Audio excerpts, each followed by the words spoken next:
What's up, everyone? Thanks so much for joining me for another episode of Woke as Fuck.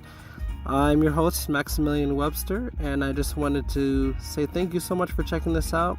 Today, I've got a treat for you. I'm going to be sharing with you the story of my spiritual awakening. So kick back, relax, and enjoy this crazy story that I'm about to share with you. This is all real. This all happened to me, and I'm going to take you all the way back to when I was a kid up until now. So, from a very young age, I didn't feel like I fit in. I was that kid who was kind of rebellious. I got an ADHD diagnosis when I was a kid, and it's just interesting because, my parents, they really saw goodness in me, and they always, wanted to make sure that they recognized that light and that love that they saw in me. So even though I had a pretty tough upbringing, I was never really short of that unconditional love. So I think that was really important to my formative years, and it was also good because I just naturally had a big heart. I was very loving, and I was very curious, and I was very ambitious, and kind of stubborn sometimes, if I'd like to admit. But I can always remember my dad telling me, use your powers for good. And that's funny because now it resonates so much more in my life. But when I was younger, I didn't really know what he meant. He told me one time that his dad, my grandpa, saw something great in me, and he said, that one, he's gonna do some great things. And that always stuck with me, and that's kind of like a driving force, and maybe even a reason why that I tried my best to live up to my family name and live a legacy that my ancestors will be proud of. So it wasn't all sunshine and rainbows in my my early childhood, and I just had a hot mess of things going on. So I got the ADHD diagnosis when I was a kid, and it was hard. I struggled with, sitting still with, it was like a really big challenge, being in school and being the hyper one and just being the silly one all the time. So my parents, I guess, finally got fed up and prescribed me first, Focalin, and then I was on Ritalin and Adderall, and it just got progressively more strong, the dosage, I'd say, as I got older. So I guess really that's the first thing that really started to tame my spirit, so to speak. And I'll talk about that a little bit more, but I had like the perfect storm for a crazy spiritual awakening later because, growing up, for me, religion was weird. My dad took us to church. We were practicing Christian faith, and my mom's side of the family, they were Judaic, so we were also celebrating Hanukkah. And my dad and my mom both have, Cherokee on both sides, so we also went to a powwow a couple times, and I felt the most resonant with that when I went to a powwow for my first time. But you could just imagine, like, going through the mind of a child, like, how do you form your identity? So there was a lot of questions I was asking. I was told, as a kid that, homosexuality is bad, and, witches and magic are real, but you shouldn't use them. And there are people that, have these gifts, and they're really of the devil, and, you can talk to deceased loved ones, but you really shouldn't, and it was just weird because the experiences that I'm about to tell you about really shook up my foundation and really made me question myself and led me down a really dark spiral into anxiety and depression, just because I was having such a hard time figuring out who the hell I was and what my purpose was. One of my first profound moments of intuition as a kid, I was just walking down the street, and I remember stopping in my tracks, and I looked up and I saw a formation of geese flying overhead, and for some reason I just had a profound knowing, a profound, deep feeling within me that I had come to this earth for a reason, and I didn't know what it was, but I felt like I've been here before. But I kind of just shook it off because, no one has ever talked to me about that kind of feeling, so I just kind of shoved it down. At a young age, I was also hiding my sexuality. I was very effeminate sometimes, I guess you would say, and I had a hard time with that, because in the Christian faith, you're going to burn and go to hell for that. So just growing up in a reward and punishment religion really set myself up for, putting these restrictions and limitations on myself, and it just really didn't sit well with me for a while, but I put up with it for so long because I had nothing else to turn to. So I was having vivid dreams of being aboard spacecrafts, and traveling to different dimensions. I would see into the future in my dreams, and I wanted just to shut my gifts off because I didn't understand them. One time I was at home, and I vividly remember I was sitting on my computer, and I was just feeling inspired. As a kid, we have these big ambitions. We feel like we can change the world, and I just was writing a poem about world peace, and I was home alone, so it was weird because I heard we had a door alarm, and it would come on every time the door would open.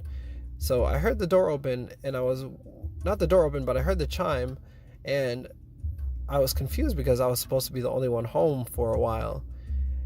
And it was really scary because my heart started to race. I started getting scared, and I remember walking to the door and checking the doors and seeing that no one, had opened the doors. But as I was walking through my house, out of the corner of my eye, I saw a dark figure move past really quickly. And I was terrified. I ran back into my room. I locked the door. I called my dad. He called the police. They came and they checked it out. And it was just terrifying. And to this day, I don't really know what it was, but I think it was my first time seeing and experiencing a non-physical entity that was just messing with me. And I could understand why it would probably be in that house. It was a very toxic environment growing up. So I was scared shitless. And after that, I really wanted to shut down my gifts completely. And for a while, everything had just stopped and gone quiet when it came to my spiritual gifts. Fast forward to middle school and high school, I was a hot mess. I was dealing with fights with my brother at home. I was dealing with emotional and physical abuse. I was very, very unsure of myself, and I was lacking self-esteem and very depressed. But I hid it behind this carefree, overly confident, overly hyper. I was kind of in school the fall between the cliques. I would get along with everyone but not really have a strong connection with just a couple people. And I just had a few people growing up that I felt like I could trust, and I often put my trust into the wrong people. So I was hiding my fears and my anxieties and my sexuality and my home life. My parents went through a divorce, and there was just a lot of tension in the household, and I was just being this funny guy, but inside I really wanted to die. I was starting to get into trouble, and throughout middle school and high school I had my runs of my crazy nature. And after getting in so much trouble, I just decided that it would be best just to take my pills and just do what I needed to do and get by, go to school, get the grades, graduate, and just not really planning for the future, just having this overarching sense of dread and doom and feeling that I was going to just die at a young age. It was very weird, and I was in a dark place. And so all this emotional abuse plus a secret life and this low self-esteem, it just turned me into a codependent, closeted mess who was just doing anything he could to get people's attention or get a laugh or hang out with people that maybe didn't necessarily even care about me. But after all that, through all these things, I was always perplexed with different religions and cultures. I questioned God and why I was taught to fear him. I was afraid that I was going to hell because the way I was living my life and the way that I was attracted to men and women, or girls and boys at that point. But it just left me with an unhealthy connection with my spirit and my faith. It just, talking about that punishment versus reward, I felt like I was going to be punished and there was really nothing I could do about it. And it was a mess. I had one really good childhood friend that stayed friends with me from elementary school through middle school and high school. And one day he told me that his favorite number was 117. And you might be wondering why I'm telling you this, but this number changed my entire life. I started to see this number everywhere. I would see it on license plates, on my Instagram notifications. When I would look at the clock, it would be 117. And even one day I was lifeguarding at a pool, and this kid said to his dad, "Dad, it's so hot out here. It's like 117 degrees." So at that point, I was like, what the hell is going on? There's a glitch in the matrix. Something is not making sense. And I actually did the math of 117, and I was trying to figure out mathematically, how was this possible that I was seeing this exact number so many times a day? And it didn't take until college that it was very constant. At that time, I was learning about ancient aliens and conspiracy theories and the law of attraction and paradigm shifts, and so much new information was coming into my mind, expanding my consciousness and awareness and making me question who we are as a human beings and what we're actually here to do. And this was when I started taking yoga. I took a yoga class in college, and the feelings of those vivid dreams. And I remember one time doing a yoga class and sitting down and feeling like I was being watched over. I felt very unsafe. So I was having these gifts come back from my childhood again, and I was like, oh no, not again. This was when I started having vivid dreams of sleep paralysis. So I was scared. I thought that there were demons coming into my room trying to drag me to hell, and it was just so scary. And all I could turn to was my faith in Jesus. So anytime that I would have these experiences, I would pray like, Jesus, please, come in. And to my surprise, they would stop every time I would call upon Jesus. And after a while, something just clicked. I saw 117 everywhere, and I decided, I'm going to do something crazy. I'm going to Google it. Like, what if I'm not the only one going through this seeing numbers thing? So I looked it up, and to my surprise, there was blogs about it. There is people saying that they were having these experiences all over the world. And at first, I'll tell you, I just closed the screen. I quit out of Google. I was reading all about all these experiences, and they're called angel numbers, and it's a sign of an awakening and that your angels are with you. And at the time, it was just too much for me. But over time, I just felt called to develop mentally, spiritually, and I was reading Deepak Chopra, Doreen Virtue, Tony Robbins. I was dabbling in Buddhism, going to church, but also not really feeling like it was for me. And even I would ask church members, like, do you know what angel numbers are? And they would always just give me a funny look and just say, all I know is the Bible. So I really had nowhere else to turn to except back to that computer screen and look up what the heck is going on. And to my surprise, I learned about light workers. I learned about these people that feel like they're empathic, that they've been sent to this earth for a reason, that they're having these pretty shitty childhoods. It was a common theme too, but it was almost like we're all going through deep processes and starting to become initiates on this path of ascension. And it just took a lot to digest and for me to really figure out what was going on. I started to meditate. I started using crystals, and one time I remember I was meditating. I was doing a chakra meditation in my bed, and my consciousness literally hovered over my body. I saw my body under me, and it was snoring, and I remember I was in the room with my little brother, so instantly I snapped back to, I woke up because I was so surprised, and I didn't even notice I'd slipped off to sleep. So I was like, dude, I said to my brother, I was like, was I just snoring? And he was like, yeah.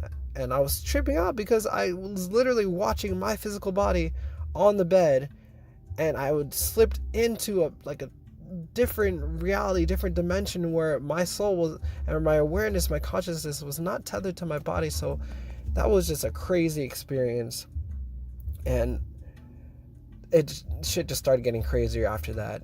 I was feeling connected with angels. I was getting messages. I was getting downloads, and I was just hearing a ringing in my ear all the time, and I was feeling more energy. And one time I went to my friend's house, and we were chilling in his basement, and I had this weird feeling. We were hanging out, and that feeling when you feel like someone's watching you, right? Like you can just feel their eyes staring at you. So I felt that, and I was just looking around the room, and I saw a rope on the ground. And what happened next, I kid you not, was the most mind-boggling thing I've ever seen in my life. But what literally happened next was, when you're driving down the road on a hot day and you see like that little wispy aura of like above the road, that's exactly what I saw around the rope. And the next second, two things happened. One, the rope stood up and shook like a snake.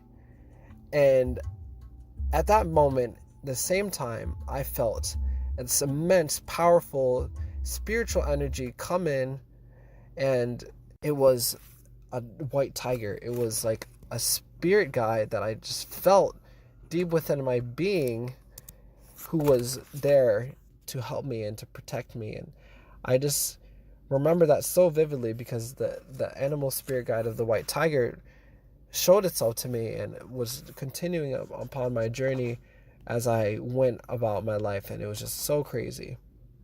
So after that ghost experience, if you will, at my friend's house, I went home and I told my dad about it, and it was kind of weird because some shit started happening around the house. My dad used to always lock his upstairs door, and he would come up and it would be wide open, and he would ask me like, did you open my door? And I say no, and he would be like, okay, well, I hope you didn't bring anything home with you, because I just told him about that ghost experience. But I honestly think I did, because I was being harassed at nighttime in my dreams.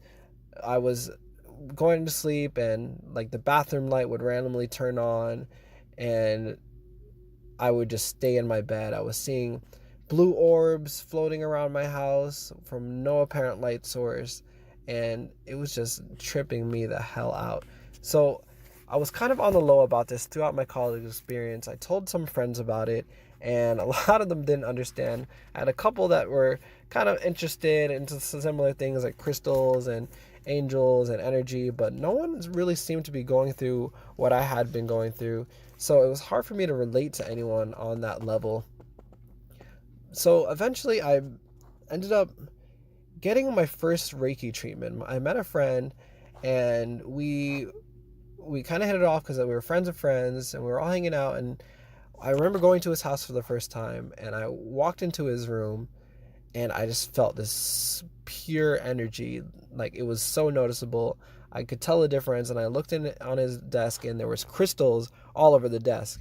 And I was like, what the heck? Like, I don't even remember if I told him that I could feel it or not, but he told me that he was a healer, he was a Reiki practitioner, and telling me exactly Reiki what it was, and he offered to do a session for me. And it was crazy because obviously I took him up on it, and I'm so glad that he did this Reiki treatment for me, because it was the first time that I realized, like, oh my God, there's so much more to this world. And I think I'm starting to realize my mission, my purpose as a light worker right now. So, oh my God, this was so cool. So I sit down, we do this Reiki treatment, and he's like, do you want like healing, or do you want wisdom? And I was like, I guess I'll get wisdom, who's gonna turn down some free wisdom? Like, are you kidding me? No, not this guy, not this Sagittarius. So I told him wisdom, and he's like, okay, well, I'm just gonna read your chakras and just provide you with a Reiki treatment. And it was crazy because I felt the energy. I felt him moving his hands above my body, and I felt him moving energy around, and eventually he started talking. And I noticed an energy difference in him when he started talking, because it was like, it wasn't even like it was him talking. It was almost felt like I was talking to myself through him, but he was automatically talking to me about my relationship with my mother and with my friends that were actually turning into alcoholics, and that how I felt bad for, turning away from a lifestyle that was leading me down a bad direction. And it just hit home so resonance with me, because so much resonance, because I had literally told no one about this. I could not have possibly, he could have not possibly known what I was going through, but he just picked up on it. And oh my gosh, it was the beginning of a brand new, exciting journey, because at the time I was learning about personal development. I was on fire. I started my first business around that time. I was selling energy drinks with friends, and I was a part of this company that, multi-level marketing, affiliate marketing, whatever you want to call it. And it was just crazy, because some of the people in this were open to spirituality. So I was connecting with people that were on a different wavelength. They had a different paradigm shift. Like, they saw more in their lives, and they saw that they can, have a business for themselves. And for me, that was great, because it taught me so much about myself. It taught me how to be, more focused, and to take action, and to go after what I wanted to. And even though it didn't work out in the long run, I'd learned so much about myself. I made so many wonderful connections that I still have to this day. And it led me down a path later to where I am now as a life coach and a guided meditation facilitator and a healer, because I was able to get that foundation through that first business. So I really think that tied into my spiritual journey very much so, because it was one of the times where I really had to have faith and, put money down and see the results of my intentions, and really put the law of attraction into effect. And so that was like my first dabblings of getting into personal development and spirituality. And it was very, very much feeling aligned. So at this time, I eventually was offered the opportunity to go and live in Hawaii. I have a grandpa, and my mom was adopted, so she and he didn't connect later in life, so I really didn't end up meeting him until 2011. So around this time is like 2014, I wanted to go and check out Hawaii, so I went one time, and I hung out with my grandpa and his wife in Hawaii, and something inside me just said, this is where you're moving next. Like, this is where you're going to live. You're living in Hawaii. And at first I was like, there's no way I could live in Hawaii. But after I got to Hilo Town, the first time I pulled up to Hilo, Hawaii, just my whole body knew it. It was like, this is home. You're moving here. You're coming in August. Like, it's happening. So long story short, I ended up moving out to Hawaii just with the intention to expand my business as a energy drink consultant and also to develop spiritually. And it was really broad. I didn't really know what that meant. I just had a feeling that something was going to change. Something big was going to be offered to me on this island. And I felt it as soon as I got on the island the first time. Like, just the energy was so different.